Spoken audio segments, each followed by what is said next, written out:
بسم اللہ الرحمن الرحیم۔ السلام علیکم ناظرین، ملک ٹی وی میں خوش آمدید کہتے ہیں۔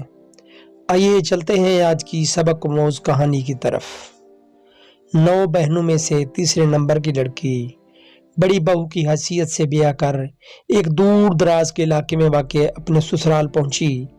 وہاں دیگر افراد کے ساتھ اس کے وہ 2 دیور بھی تھے جو پڑھائی اور کام دونوں سے فارغ تھے اور باپ کی ڈھیل اور بڑے بھائی کی باہر کی کمائی پر عیش کرتے تھے۔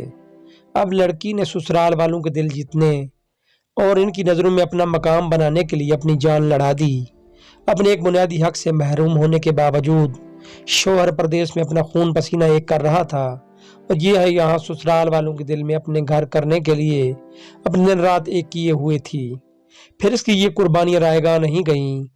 2-4 برسوں بعد ہی وہ اس لائق ہو گئی کہ اس نے اپنی ساس سسر سے اپنے دونوں دیوروں کے لیے اپنی 2 چھوٹی بہنوں کے رشتے کی بات کی۔ انہیں بھلا اور کیا چاہیے تھا، وہ تو ویسے ہی اس پر 100 جان سے فدا تھے اور ان کا یہی خیال تھا کہ اس کی بہنیں بھی اس کی طرح محنتی اور سگڑ ہوں گی۔ پھر کہیں اور ٹانگ پھنسانے اور رسک لینے سے اچھا ہے کہ باقی دونوں بیٹیوں کا بھی اسی گھر میں رشتہ طے کر دیا جائے۔ پھر وہ راضی ہو گئے۔ یہ لڑکی اپنی دونوں بہنوں کو بہت دھوم دھام کے ساتھ اپنی دیورانیاں بنا کر لے آئی اور مہینہ بھر تک انہیں پلنگ سے پیر بھی زمین پر نہ دھرنے دیا۔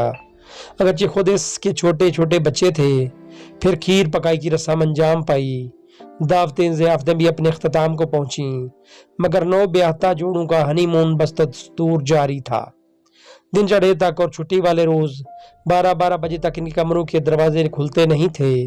یہ ناشتہ بنا کر دوپہر کے کھانے کی تیاری میں مصروف ہوتی تھی تو وہ کمرے سے برآمد ہوتے تھے اور غسل خانے میں غروب ہو جاتے تھے۔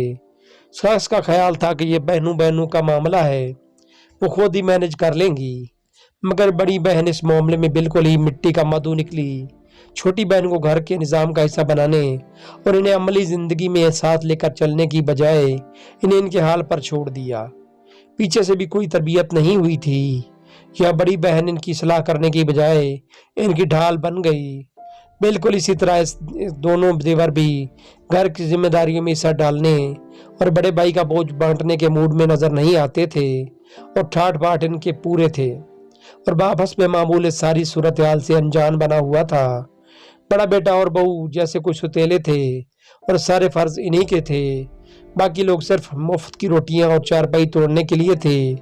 حالات میں ایک عجیب ابتری پیدا ہو گئی۔ یہ لوگ سدھرنے کا نام نہیں لے رہے تھے۔ لڑکی صورتحال کو اپنے ماں باپ کے علم میں لے آئی، جن کے ترغیب دلانے اور اکسانے پر اس نے سسرال میں اپنی جان ماری کی تھی اپنی 2 بہنوں کو وہاں کھپانے کے لیے۔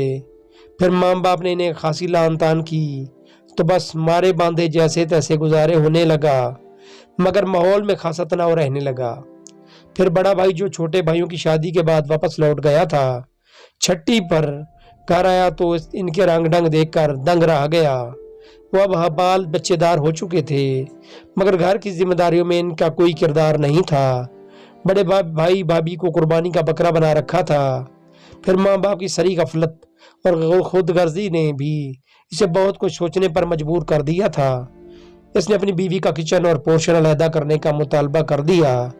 ماں باپ نے اسے اپنا بوریا بستر سمیٹ کر گھر سے نکل جانے کا حکم دے دیا۔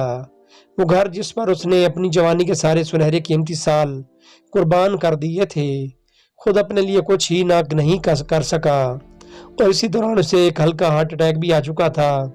ہاتھ پلے کچھ تھا ہی نہیں، جو کماتا تھا والدین کے ہاتھ میں دے دیتا تھا۔ بیوی کو بھی ان کا دستے نگر بنا رکھا تھا، لہذا اس کے ہاتھ بھی کوئی جمع پونجی نہیں تھی۔ خیر وقت ابھی ہاتھ سے نکلا نہیں تھا اور وقت ہی ان دونوں کی آنکھیں بھی کھول گیا تھا۔ انہوں نے مزید بے وقوف نہ بننے کا فیصلہ کیا اور زندگی کو نئے سرے سے شروع کرنے کے لیے کمر باندھ لی۔ اور ظاہر ہے کہ یہ کام اتنا آسان بھی نہیں تھا۔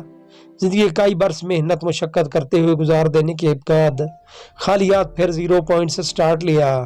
خون کے رشتے خون چوسنے لینے کے بعد جب آپ کی کمر میں خنجر کھونپ دیں تو سنبھلنا آسان نہیں ہوتا۔